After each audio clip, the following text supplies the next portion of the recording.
कहानी की शुरुआत होती है एक काली अंधेरी रात से, जब जॉन ब्रेनन नाम का एक कॉलेज टीचर बेहद घबराया हुआ अपनी गाड़ी से कहीं जा रहा था। उसकी गाड़ी की बैक सीट पर एक घायल ड्रग डीलर था जिसे उसी ने गोली मारी थी। अब ये सीधा साधा कॉलेज टीचर जेल तोड़कर अपनी पत्नी को भगाने के लिए किस हद तक जाएगा, वो तो आपको इसका जीनियस प्लान सुनकर ही समझ आएगा। ये कहानी शुरू हुई आज से 3 साल पहले, जब जॉन अपनी पत्नी लारा और बेटे लूक के साथ अपने सुंदर से घर में हंसी खुशी जीवन गुजार रहा था। लारा डायबिटीज की मरीज थी, इसलिए एक सुबह उठकर वो अपना इंसुलिन का इंजेक्शन ले रही थी, पर अचानक उसी समय उसे अपनी जैकेट पर खून का एक धब्बा दिखाई दिया। वो तुरंत जैकेट को सिंक में धोने लगी, मगर इससे पहले कि काम पूरा होता, अचानक पुलिस उनके घर में जबरदस्ती घुस आई और लारा को कत्ल के इल्जाम में गिरफ्तार कर लिया। बाद में कोर्ट ने लारा को दोषी करार देकर उम्र कैद की सजा सुना दी, मगर अब भी उनके पास कोई ठोस सबूत नहीं था जिसके जरिए पुलिस को फिर से जांच करने पर मजबूर किया जा सके।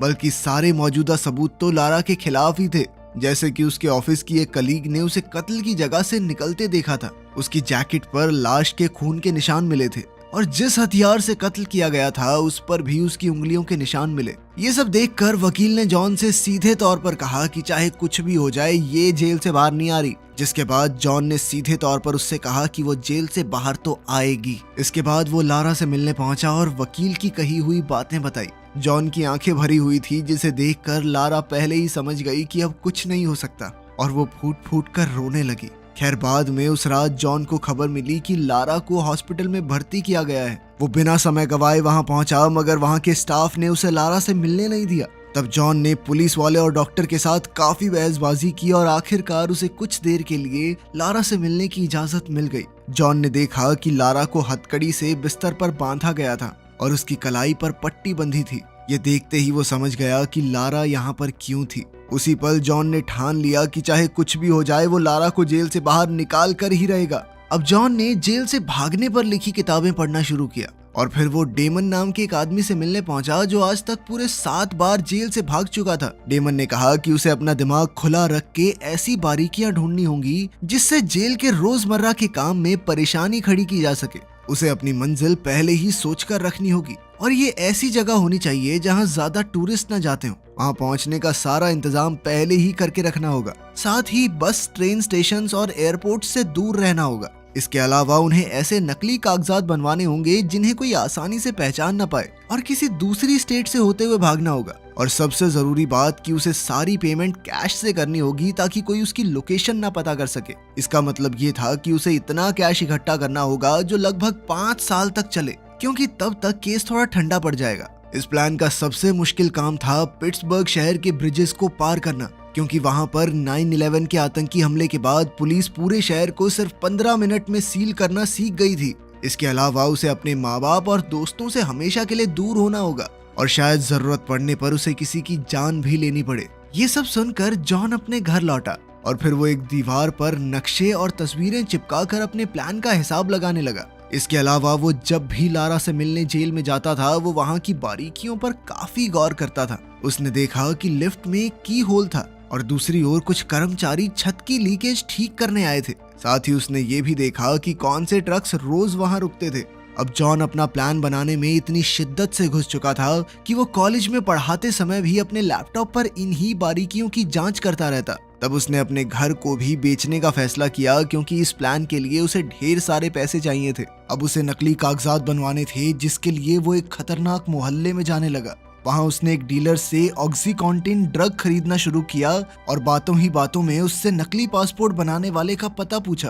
काफी कोशिशें करने के बाद उसे एक आदमी मिला जिसने उसे बार में जाकर एक डीलर से मिलने को कहा, लेकिन यहाँ जॉन के साथ धोखा हो गया और कुछ गुंडे उसके पैसे चुरा कर ले गए। तभी बार में बैठे माइक नाम के आदमी ने ये सब देख लिया। खैर, कुछ दिन बाद जॉन एक बार फिर से उसी मोहल्ले में गया और इस बार 2 बाइक्स ने उसका पीछा किया। जैसे ही जॉन घर वापस पहुंचा तो उसके दरवाजे की घंटी बजी। जॉन ने दरवाजा खोला तो माइक उसके सामने खड़ा था। तब माइक ने कहा कि वो उसके लिए नकली पासपोर्ट्स बना सकता है। जॉन ने उसे कुछ तस्वीरें और एडवांस में पैसे दिए और फिर कहा कि आज के बाद मेरे घर वापस मत आना। जॉन ने कहा कि वो किसी और जगह पर पासपोर्ट लेने आएगा। माइक इसके लिए राजी हो गया, लेकिन उसने जॉन से कहा कि अगर मैं दिए हुए टाइम पे नहीं पहुंचा तो तुम वहां से चुपचाप भाग जाना। इसके बाद हम देखते हैं कि जॉन प्लान के मुताबिक एक बंदूक खरीदने पहुंचा और फिर उस दुकानदार से बंदूक चलानी सीखी। फिर अगले दिन वो माइक की बताई हुई लोकेशन पर पासपोर्ट लेने पहुंचा।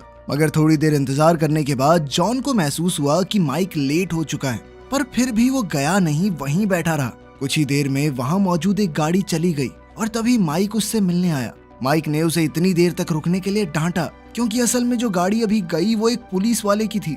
खैर फिर उसने जॉन को नकली कागज थमा दिए और कहा कि तुम इस काम के पीछे पागल हो चुके हो और यही पागलपन तुमसे कोई गलती करवाएगा। खैर इसके बाद हम देखते हैं कि जॉन ने एक बम्प की बनानी सीखी, यानी एक ऐसी चाबी जो कोई भी ताला खोल सकती है। उसने इंटरनेट से देखकर ये चाबी बनाई और अगली बार जेल जाने पर इसका इस्तेमाल करने का फैसला किया। जिस दिन वो जेल गया उसने मेटल डिटेक्टर में अपनी बाकी चाबियों के साथ बम्प की भी डाल दी और जब वो डिटेक्टर से आगे बढ़ा तो उसने पुलिस वाले के देखने से पहले ही चुपके से चाबी उठा ली। जब वो बाकी लोगों के साथ हॉलवे में आगे बढ़ रहा था तो जॉन जानबूझकर सबसे पीछे रहा और फटाफट उसने एलिवेटर में चाबी लगाने की कोशिश की, पर बदकिस्मती से चाबी टूट गई और उसका आधा हिस्सा छेद में ही रह गया। जॉन ने उसी पल अपने हाथ में मौजूद दूसरा हिस्सा फेंक दिया और बेकसूर होने का नाटक करते हुए वहां खड़ा हो गया। कुछ ही पलों में एक पुलिस वाले ने वहां आकर ये देख लिया। तभी पुलिस वालों ने बाहर से आए सभी लोगों से पूछताछ करनी शुरू कर दी। जब जॉन की बारी आई तो उसने सिक्योरिटी कैमरा की फुटेज में देखकर कहा कि मैं तो इसमें दिखाई नहीं दे रहा, ये लंबा सा आदमी है ना, इसके पीछे था मैं। ये सुनकर ऑफिसर को उस पर थोड़ा शक तो हुआ, मगर सिर्फ शक के आधार पर कार्रवाई नहीं की जा सकती, इसलिए उन्होंने जॉन को जाने दिया। जैसे ही जॉन जेल के दरवाजे से बाहर निकला तो घबराहट के मारे उसकी हालत खराब हो गई। ये सब डिटेक्टिव क्विनिन ने देख लिया और उसे भी जॉन पर शक हो गया। तब से क्विनिन ने जॉन पर नजर रखनी शुरू कर दी, लेकिन जॉन इससे बिल्कुल अनजान था, बल्कि वो तो धीरे धीरे अपने घर का सामान बेचने में लगा हुआ था और जब भी उसका भाई उससे मिलने आता तो जॉन छुप कर बैठ जाता। एक दिन दोपहर के समय जॉन लूक को पार्क ले गया तो लूक के दोस्त कैरी की माँ ने उसे कैरी की बर्थडे पार्टी में आने के लिए इनवाइट किया। खैर बाद में जॉन एक बार फिर अपने प्लान की तैयारी में जुट गया। एक दिन अचानक उसने जेल के बाहर रुकने वाली नई वैन देखी और उसी पल उसके दिमाग में जबरदस्त आइडिया आया। अब वो मेडिकल वैन्स के जरिए अपने प्लान को अंजाम देने वाला था। फिर जॉन ने लारा की डायबिटीज पर थोड़ी रिसर्च की और बाद में लगातार वैन का पीछा करके उसके आने जाने का समय पता लगाया। इसके अलावा उसने इंटरनेट से एक टेनिस बॉल के जरिए गाड़ी का लॉक खोलने की ट्रिक भी सीखी। फिर अगले दिन उसने बॉल वाले तरीके से मेडिकल वैन का दरवाजा खोला और लारा के टेस्ट रिपोर्ट्स की तस्वीरें ले ली। बाद में उसने नकली टेस्ट रिपोर्ट बनाई जिसके मुताबिक डॉक्टर्स को ऐसा लगे कि लारा की हालत काफी खराब है। अगली बार जब जॉन लारा से मिलने गया तो लारा ने उसे काफी बुरी खबर दी। असल में 3 दिन बाद उसे इससे भी कड़ी जेल में भेज दिया जाएगा। यह सुनते ही जॉन के पैरों तले जमीन खिसक गई, क्योंकि अब उसे कैसे भी करके आने वाले 3 दिनों में अपने प्लान को अंजाम देना होगा। उसकी सबसे बड़ी दिक्कत तो पैसों की थी, क्योंकि अब तक उसका घर बिका ही नहीं था। आखिरकार उसने अपनी बंदूक उठाई और एक बैंक लूटने के इरादे से निकल पड़ा, मगर वहां पहुंचकर भी वो बैंक लूटने की हिम्मत नहीं जुटा पाया। बाद में वो फिर से लारा से मिलने गया और कहा कि वो उसे दूसरी जेल में भेजने के खिलाफ अपील करेगा। ये सुनकर लारा उससे काफी नाराज हो गई, क्योंकि जॉन सच्चाई अपनाने के लिए तैयार ही नहीं था। लारा ने कहा कि वो किसी सपने में जी रहा है जहां उसे लगता है कि वो जेल से छूट सकती है, मगर असलियत में ऐसा कुछ होने की कोई उम्मीद ही नहीं है। आखिरकार जॉन को रोकने के लिए लारा ने उसके सामने कबूल कर लिया कि उसने ही कत्ल किया था। वो चाहती थी कि जॉन जिंदगी में आगे बढ़े, दूसरा परिवार बसाए, लेकिन जॉन को अब भी उस पर यकीन नहीं हुआ और वो फिर से लारा से मिला। इस बार जॉन ने उसे भरोसा दिलाया कि तुम हिम्मत मत हारो, मैं तुम्हें जेल से छुड़वाऊंगा। अब जॉन को जैसे तैसे पैसों का इंतजाम करना था, इसलिए रात होते ही जॉन उसी खतरनाक मोहल्ले में गया और फिर एक डीलर का पीछा करते हुए उसके बॉस के घर तक पहुंच गया। मौका मिलते ही जॉन ने अचानक डीलर को पकड़ लिया और उसे धक्का देकर घर के अंदर घुस गया। इसी दौरान घर के कुत्ते ने उसकी टांग पर काट लिया, लेकिन फिर जॉन ने उन्हें अपनी बंदूक से धमकाया और एलेक्स को कहकर कुत्ते को कमरे में बंद करवा दिया। अब जॉन ने उनसे पैसों की मांग की तो उन्होंने अपनी जेब में रखे सारे पैसे उसे दे दिए। एलेक्स ने जॉन से कहा कि तेरे अंदर किसी को मारने की हिम्मत नहीं है, कुत्ते तक पे गोली तो चला नहीं पाया तू। लेकिन तभी जॉन ने उन्हें डराने के लिए जमीन पर विस्की गिराकर उसमें आग लगा दी। अब एलेक्स ने कहा कि घर में एक बच्चा है और उसे आग से बचाने के लिए वो ऊपर दौड़ा। तभी जॉन भी डीलर को अपनी ढाल बनाकर उसके पीछे पीछे चला गया। यही चीज जॉन के काम आई, क्योंकि असल में तो एलेक्स ऊपर बंदूक लेने आया था। जैसे ही एलेक्स ने जॉन पर गोली चलाई तो वो डीलर को जा लगी। अब एलेक्स ने फिर से उस पर हमला करने की कोशिश की, मगर जॉन ने पहले ही उसे गोली मार दी। इसके बाद जॉन ने सारे कमरों की तलाशी ली और जल्द ही पैसों से भरा बैग उसके हाथ लग गया। मगर जब वो यहाँ से भाग रहा था तो उसने देखा कि डीलर अब भी जिंदा था और दर्द से करहाते हुए उसकी मदद मांग रहा था। दरअसल यहीं से कहानी की शुरुआत हुई थी, जब जॉन बुरी तरह जख्मी डीलर को अपनी गाड़ी में ले जा रहा था। रास्ते में उसकी गाड़ी की टेल लाइट भी टूट गई थी। खैर, जॉन ने उसे हॉस्पिटल पहुंचाने के बारे में सोचा, लेकिन इससे पहले कि वो कोई फैसला कर पाता, डीलर ने उसकी गाड़ी में ही दम तोड़ दिया। आखिरकार जॉन ने उसकी लाश एक बस स्टॉप पर छोड़ दी और फिर अपने प्लान के मुताबिक एक पार्किंग लॉट में जाकर फेंस काटने में लग गया। उधर एलेक्स के घर में आग लग चुकी थी और जल्द ही पुलिस वहां छानबीन के लिए आ पहुंची। उन्हें जमीन पर खून मिला और साथ ही सबूत के तौर पर गाड़ी की टूटी हुई टेल लाइट उनके हाथ लग गई। इधर जॉन काम खत्म करके अपने माँ बाप के घर रात बिताने चला गया। बाद में जब उसके पिता उसका बैग उठाकर रख रहे थे तो उनकी नजर प्लेन टिकट्स पर पड़ गई और जल्द ही वो समझ गया कि जॉन क्या करने की प्लानिंग कर रहा है। फिर अगली सुबह जाने से पहले जॉन ने लूक से अपने दादा दादी के गले लगने को कहा। असल में वो जानता था कि ये उनकी आखिरी मुलाकात होगी। अंत में जॉन के पिता ने भी उसे जोर से गले लगा लिया और भरे मन से अलविदा कहा। आखिरकार आज जॉन अपने प्लान को अंजाम देने वाला था। जल्द ही उसने सारा सामान बांधा और अपनी प्लानिंग के सारे नक्शे और कागज उसने फाड़ कर 2 अलग अलग कूड़े के बैग्स में भर दिए। इसके बाद वो मेडिसिन सेंटर पर पहुंचा और वहां की फोन लाइंस काट दी। फिर वो जल्दी से एक वैन में घुसा और लारा के ब्लड सैंपल्स बदल कर उसकी जगह अपनी बनाई नकली रिपोर्ट रख दी और फिर उसने लूक को उसके दोस्त कैरी की बर्थडे पार्टी के लिए कैरी के घर छोड़ दिया। जाने से पहले उसने कैरी की माँ से कहा कि अगर उसे आने में थोड़ी देर हो जाए तो लूक की जेब में उसके दादा दादी का फोन नंबर है। वहीं दूसरी तरफ हॉस्पिटल में डॉक्टर्स ने नकली ब्लड रिपोर्ट देखी तो उन्होंने लैब में फोन करके दोबारा पूछने की सोची, लेकिन वहां की फोन लाइंस बंद थी। अब डॉक्टर्स ने इंतजार न करते हुए इन्हीं रिपोर्ट्स के आधार पर लारा को हॉस्पिटल में भर्ती कर लिया। इधर पुलिस वालों ने टूटी हुई टेल लाइट के जरिए गाड़ी के मॉडल का पता लगाया। इसी तरह थोड़ी और जांच पड़ताल के बाद उन्होंने इस कड़ी को जॉन से जोड़ दिया। जैसे ही वो जॉन के घर पहुंचे तो उन्हें वही दीवार मिली जिस पर जॉन ने अपनी सारी प्लानिंग की थी। साथ ही डिटेक्टिव्स को खबर मिली कि लारा को हॉस्पिटल में भर्ती किया जा रहा है, तो उन्हें जॉन के इरादों पर शक हो गया और उन्होंने भी जल्द से जल्द हॉस्पिटल पहुंचने का फैसला किया।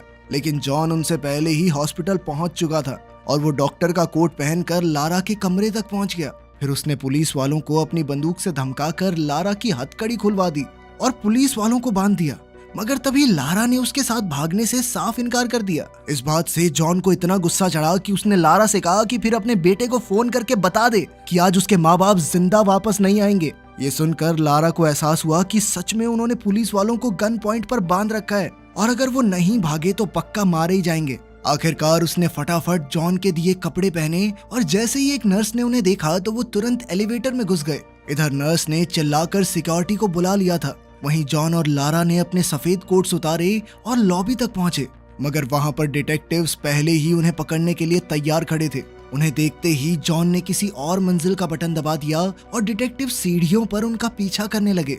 जैसे ही एलिवेटर का दरवाजा खुला तो जॉन ने उन दोनों के कोट्स सीढ़ियों के पास फेंक दिए और खुद एक बार फिर से एलिवेटर में घुस गया। उनके कोट देखकर डिटेक्टिव्स को लगा कि जॉन और लारा सीढ़ियों से भागकर पार्किंग लॉट में चले गए, इसलिए वो भी तुरंत वहीं पहुंच गए। लेकिन असलियत तो ये थी कि जॉन और लारा फिर से लॉबी में चले गए थे और कुछ ही पलों में हॉस्पिटल के मेन दरवाजे से बाहर निकल गए। जैसे ही वो सड़क पार पहुंचे तो जॉन ने अपनी जैकेट बदल ली और कुछ ही पलों में वो एक बेसबॉल टीम के फैंस की भीड़ में गुम हो गए। ये भीड़ स्टेशन की तरफ जा रही थी। आखिरकार डिटेक्टिव्स के वहां पहुंचने से पहले ही जॉन और लारा ट्रेन में चढ़ गए, मगर मुसीबत अभी खत्म नहीं हुई थी क्योंकि जॉन जानता था कि अगले स्टेशन पर पुलिस उन्हें पकड़ने का इंतजार कर रही होगी, इसलिए उसने अचानक ट्रेन की इमरजेंसी ब्रेक खींच दी। अब ट्रेन के रुकते ही जॉन और लारा बाहर आ गए और उन्होंने देखा कि वो उसी पार्किंग लॉट के सामने थे जहां जॉन कुछ दिन पहले आया था। जॉन ने फेंस में छेद किया था और इसी छेद के जरिए वो दोनों पार्किंग लॉट में पहुंचे जहां जॉन की गाड़ी पहले से तैयार खड़ी थी। अब वो बिना समय गवाए फुल स्पीड में निकल पड़े और उन्होंने समय रहते पहला ब्रिज पार कर लिया। अब उनका अगला काम था लूक को उठाना, मगर तभी ये खुलासा होता है कि जॉन एक छोटी सी बारीकी पर गौर करना भूल गया था। असल में जब वो कैरी के घर पर लूक को लेने पहुंचा तो पता चला कि पार्टी तो जू में थी और वो सब अभी तक वापस नहीं लौटे थे। वहीं दूसरी ओर पुलिस वाले जॉन के मोहल्ले में जोरों शोरों से छानबीन कर रहे थे। जल्द ही उन्हें कूड़े का बैग मिला जिसमें जॉन की प्लानिंग के सारे कागज थे। उधर जॉन तेजी से जू की ओर निकला, मगर ऐन वक्त पर उसने सड़क बदल ली। उसने लारा से कहा कि वो सड़कें बंद होने से पहले लूक को उठा नहीं पाएंगे, इसलिए जॉन ने कहा कि उन्हें लूक को यहीं छोड़कर भागना होगा, क्योंकि उसके दादा दादी उसका ख्याल रख सकते हैं। जॉन ने कहा कि जब मामला ठंडा हो जाएगा तो वो लूक को अपने साथ ले जाएंगे, मगर लारा अपने बेटे के बिना रहने को हरगिज राजी नहीं थी। इसलिए उसने अचानक गाड़ी का दरवाजा खोलकर अपना सर बाहर निकाल दिया। तभी एक ट्रक से उनकी भयंकर टक्कर होने वाली थी, लेकिन ऐन वक्त पर जॉन ने गाड़ी घुमा दी। आखिरकार उसने गाड़ी रोककर लारा से बात की। तब उसे भी समझ आ गया कि वो अपने बेटे के बिना नहीं रह पाएंगे, इसलिए उसने वापस जाने का फैसला किया। अब वो दोनों सीधा जू पहुंचे और लूक को अपने साथ लिया। इसके बाद अब उन्हें किसी भी तरह बचकर चेक पॉइंट को पार करना था। तभी अचानक जॉन के दिमाग की बत्ती जली और उसने ट्रेन स्टेशन पर जाकर एक बूढ़े अंकल आंटी को लिफ्ट देने का ऑफर दिया। फिर वो उन्हें लेकर चेक पॉइंट तक पहुंच गया, जहां पर गार्ड्स एक जवान पति पत्नी और उनके बच्चे वाली गाड़ी की तलाश कर रहे थे। जॉन की गाड़ी में बूढ़े अंकल आंटी भी थे, इसलिए गार्ड्स ने उन्हें बिना पहचाने जाने दिया। आखिरकार जॉन ने अंकल आंटी को शहर में छोड़ा और फिर वो सीधा कैनेडियन एयरपोर्ट पर चले गए। जल्द ही उनकी तस्वीरें भगौड़ों के नाम से टीवी पर आने वाली थी, मगर इससे थोड़ी देर पहले ही उनके पासपोर्ट चेक हो गए। खुशकिस्मती से उसी समय गार्ड की ड्यूटी बदल गई और नया गार्ड ये नहीं जानता था कि जॉन और लारा तो अंदर जा चुके हैं। उधर जॉन के घर पर पुलिस ने कूड़े में मिले कागज जोड़े तो उन्हें हाइती देश की एक तस्वीर मिली। अब उन्होंने तुरंत उस देश को जाने वाली सभी फ्लाइट्स रोकने के लिए टीम भेजी, मगर इससे कोई फायदा नहीं हुआ। तब जाकर क्विनन को एहसास हुआ कि असल में उन्हें प्लान के आधे ही कागज मिले थे, क्योंकि जॉन उन्हें भटकाने के लिए जानबूझकर ये बैग छोड़कर गया था। जॉन चाहता ही ये था कि हाइती के नकली सुराग के चक्कर में पुलिस का समय बर्बाद हो और तब तक वो अपने प्लान में कामयाब हो जाए। उधर जॉन, लारा और लूक तो वेनेजुएला की फ्लाइट में बैठ चुके थे। इसके कुछ दिन बाद हम देखते हैं कि जॉन और लारा करास्कस शहर में लूक के साथ खुशी खुशी रह रहे थे। तो क्या आप किसी से इतना प्यार करते हैं जितना जॉन लारा से करता है? कमेंट्स में जरूर बताना। मिलते हैं अगली वीडियो में।